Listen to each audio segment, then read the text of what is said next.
I tried to cheat before he did, turns out. He was never cheating, and now I'm the bad guy. That's what they're all saying anyway. My name is Keisha. I'm 28, and let me tell you how I ended up here, crying in my car outside the apartment that used to be ours, with half my stuff crammed in trash bags in the back seat. It all started 3 months ago when Marcus started coming home late from his job at the bank. At first, it was just an hour here and there, nothing major, but then it turned into him not getting home until after 9 p.m. at least 3 times a week. I didn't think much about it initially. The man said he was trying to move up, and I respected his hustle. But then I started noticing other things, little things. The kind of stuff that makes the back of your neck tingle when something's off. Like how he suddenly put a password on his phone when he never had one before. Or how he'd step out to take calls and come back looking all secretive.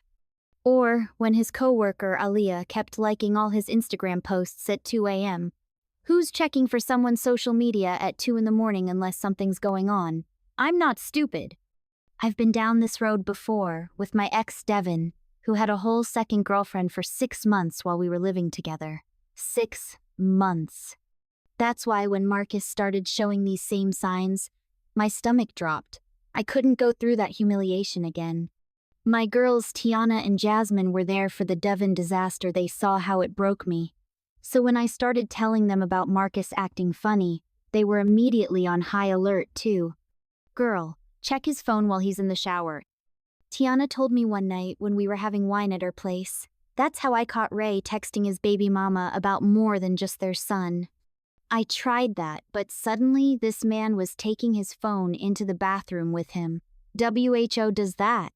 Meanwhile, I'm busting my behind at this pharmacy, dealing with customers yelling at me all day about their prescriptions, coming home exhausted, and then having to wonder if my man's stepping out.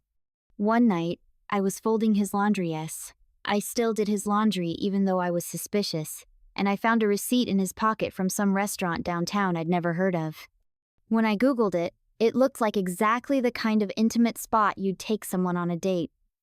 2 days later, I found a Target receipt with women's body wash on it. He claimed it was for his mom's birthday, but her birthday wasn't for another 3 months. My anxiety was through the roof. I couldn't eat. I couldn't sleep. I was checking his location on my phone like it was my second job. Every time he said he was working late, I'd drive by the bank, and sometimes his car wasn't even there. When I'd ask where he was, he'd get all defensive saying, "Why you checking up on me? Don't you trust me?" Trust? How was I supposed to trust when all signs pointed to him playing me? The final straw was when I overheard him on the phone saying, "She doesn't need to know about this yet. I want it to be a surprise." A surprise? The only surprise was going to be me not being there when he got home if he kept this up. Rather than confront him directly, I started watching more closely. I'd check the mileage on his car to see if it matched where he said he'd been. I'd sniff his clothes when he came home looking for perfume. I even made a fake Instagram account to see if I could catch him in the DMs. My friends thought I was going overboard, but they didn't understand. When you've been played before, you learn to spot the signs. After weeks of this detective work and finding nothing concrete, I was even more frustrated. Either he was incredibly careful, or I was missing something. That's when the idea first came to me, a terrible, justified in my mind idea that would change everything. If Marcus was going to cheat on me, maybe I needed to protect myself. Maybe I needed to beat him to it. I downloaded Hinge that same night. I told myself I was just creating a safety net in case everything blew up. I wasn't actually going to meet anyone. I just wanted to see who was out there, to feel desired again, while Marcus was busy doing who knows what with who knows who. The attention was immediate. 20 matches in the first hour.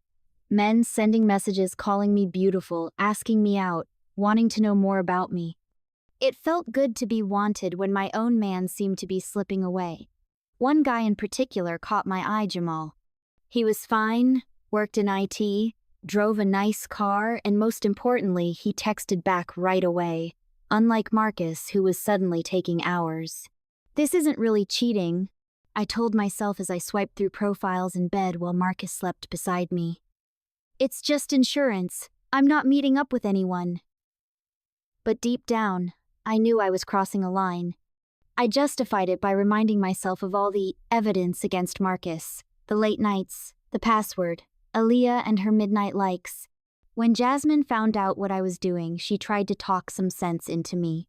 "You need to just ask him straight up what's going on instead of playing these games," she said when we met for lunch. But Tiana had a different take. "Men are always doing dirt. Might as well have your options ready." I chose to listen to Tiana. I started exchanging numbers with matches, moving conversations off the app. With Jamal, things escalated quickly. We went from casual chatting to flirty texts to sending pictures, nothing explicit, but definitely the kind of photos you don't send when you're committed to someone else. All the while, I kept telling myself this was Marcus's fault. If he hadn't started acting suspicious, I wouldn't be doing this. One evening, Marcus asked to use my phone to call his mom since his was dead. I nearly had a panic attack, wondering if Jamal would text while Marcus had my phone. That's when it hit me how deep I was getting into this mess. But instead of stopping, I just got better at hiding it. I deleted texts, used private browsing, and kept my phone locked. The longer this went on, the easier the deception became, and the more I convinced myself I was justified. Eventually, Jamal asked to meet for coffee. I hesitated for about 5 seconds before saying yes. "Just coffee," I told myself, "just to see what else is out there." But I knew, as I was picking out my outfit and doing my makeup, that just coffee wasn't what either of us had in mind. That first meeting with Jamal at Cornerstone Cafe was supposed to be quick, 30 minutes max. But we ended up talking for 3 hours. He was attentive in all the ways Marcus used to be. He asked questions about my job, my dreams, my stress. He remembered details about stories I told. When he looked at me, he actually looked at me, not through me or at his phone. I felt seen for the first time in months. I lied to Marcus that day, told him I was having brunch with the girls. Another lie on top of many. Jamal and I took a walk after coffee, and when he held my hand, I didn't pull away. When he kissed me in the parking lot, I kissed him back. My heart was racing, partly from excitement, partly from guilt. But the guilt wasn't enough to stop me. Our coffee dates turned into lunch dates, then dinner dates. I'd tell Marcus I was working late or out with friends. I became an expert at managing my time between them, at keeping my stories straight. Jamal knew I had a boyfriend but thought we were on a break. Another lie. I was living a double life, and the craziest part? I was getting good at it. During this time, Marcus was still coming home late, still being secretive. He'd sometimes cancel our plans last minute, claiming work emergencies. Each time he did, I felt more justified in what I was doing with Jamal. "See?" I'd tell myself. "He's doing the same thing." I was looking for any reason to validate my behavior. By now, Tiana was fully encouraging my situation, even covering for me when I'd see Jamal. "You deserve to be happy," she'd say. But Jasmine was pulling away. She stopped returning my texts, declined invites to hang out. When I finally confronted her, she didn't hold back. "I can't watch you destroy your relationship like this," she said. "Either break up with Marcus or stop seeing this other dude. What you're doing is wrong and you know it." I didn't like being called out, so I started avoiding Jasmine too. That's the thing about getting caught up in your own mess, you start cutting out anyone who makes you face the truth. Instead, I surrounded myself with people who co-signed my bad decisions. People like Tiana, who'd help me craft the perfect alibi for where I was when I was really with Jamal. Things with Jamal were getting more intense. What started as a backup plan was turning into something real, or at least it felt real in those moments when we were together. He'd talk about future plans, about taking me to meet his family. Part of me was excited by the possibility. The other part knew I was playing a dangerous game that could blow up at any moment. The close call came on a random Tuesday. Marcus had forgotten his lunch, so I stopped by the bank to drop it off, trying to be a good girlfriend despite everything. I walked in and saw him laughing with Aaliyah at her desk. They looked close, comfortable. My blood boiled. This was exactly what I'd suspected. When Marcus saw me, he immediately straightened up and came over, taking the lunch bag with a kiss on my cheek like nothing was wrong. "What were you two talking about?" I asked on the drive home, trying to keep my voice casual. "Just work stuff," he replied, not even looking up from his phone. That night, I went further with Jamal than I ever had before. We slept together in his apartment, and I didn't get home until 2 a.m. I told Marcus I'd had to cover a late shift for a coworker. The lie came so easily now, it scared me. What scared me more was that I wasn't sure which relationship was real anymore, the fading one with Marcus, or the exciting new one with Jamal. I started leaving little traces of Jamal around intentionally. A receipt from a restaurant we'd visited in my purse where Marcus might see it. A text notification I'd let linger on my screen a second too long. I wanted to provoke Marcus, to force a confrontation where he'd admit what he was doing so I could throw it back in his face that I'd already moved on. But he never took the bait. Then came the night that changed everything. Marcus asked me to dress up for dinner, said he wanted to take me somewhere special. My first thought wasn't excitement, it was panic about how to cancel plans I'd already made with Jamal. I managed to reschedule with Jamal, making up some family emergency, and went with Marcus to this fancy restaurant downtown, the same one I'd found the receipt for months ago. I was ready for a fight, ready to finally catch him in whatever he'd been hiding. I even wore the perfume Jamal had bought me, some sick part of me wanting Marcus to notice another man's scent on my skin. We were seated at a quiet table in the back, and Marcus seemed nervous, fidgeting with his napkin, checking his pocket. "Before we order," he said, reaching across the table for my hand, "there's something I need to tell you." This was it, the confession. I braced myself, already planning how I'd reveal my own affair, how I'd tell him I'd known all along and had beaten him at his own game. "Keisha," he said, pulling out a small velvet box. "These past few months have been crazy with all the overtime and meetings, but it was all for this moment." He opened the box to reveal a diamond ring that caught the candlelight and scattered it across the table. My stomach dropped. The room started spinning. "Will you marry me?" The blood drained from my face as everything suddenly clicked into place. The late nights were extra shifts to save for this ring. The password on his phone was to hide proposal plans. The secret calls were to the jeweler and venue. The women's body wash was probably for his mom or sister. And Aaliyah, likely helping him plan all this. "I wanted to surprise you," Marcus continued, oblivious to my internal meltdown. "I've been working with a financial advisor to make sure we can afford the wedding you deserve and put a down payment on a house. That's why I've been so busy and secretive." I felt sick, physically ill. While he'd been planning our future, I'd been sleeping with someone else.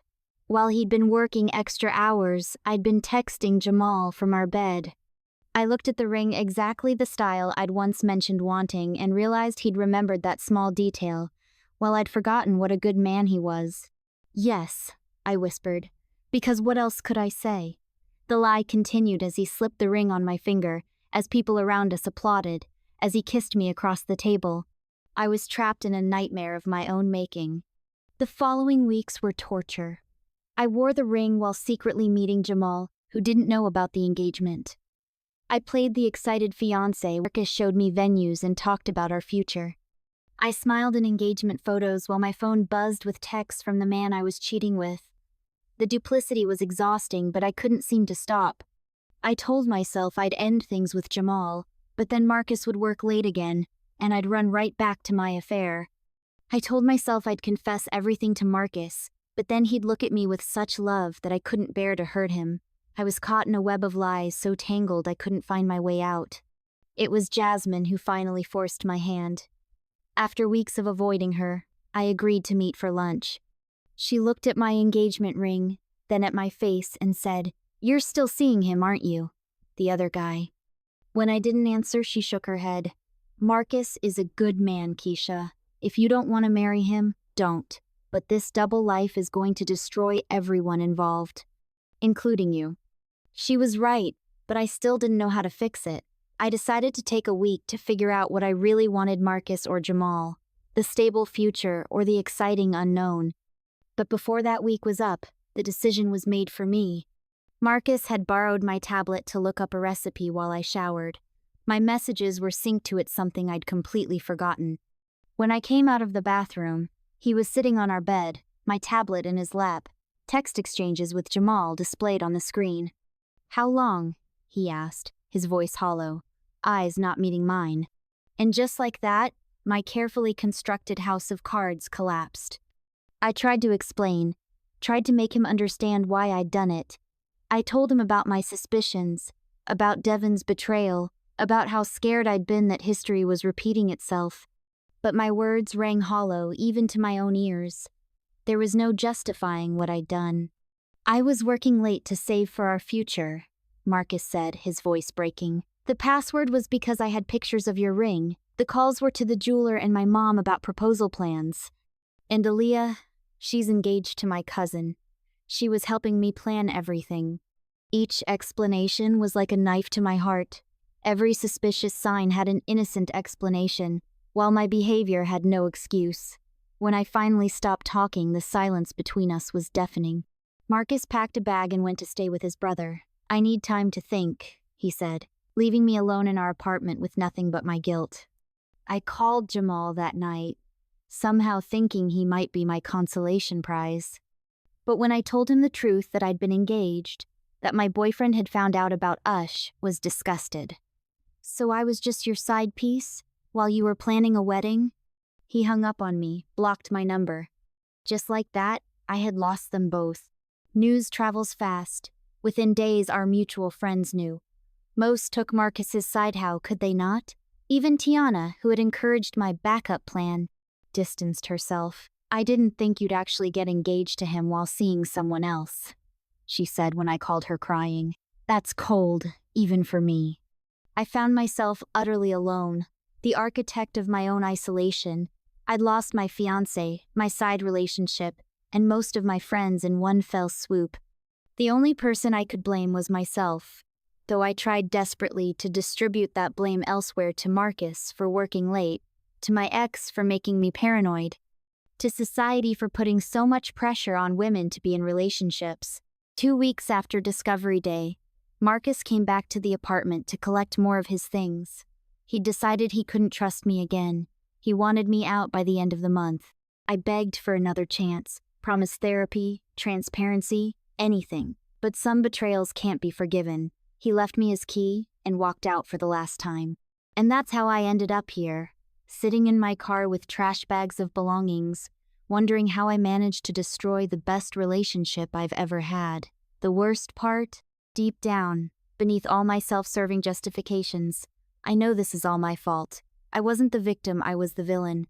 I tried to cheat before he did, but he never cheated at all.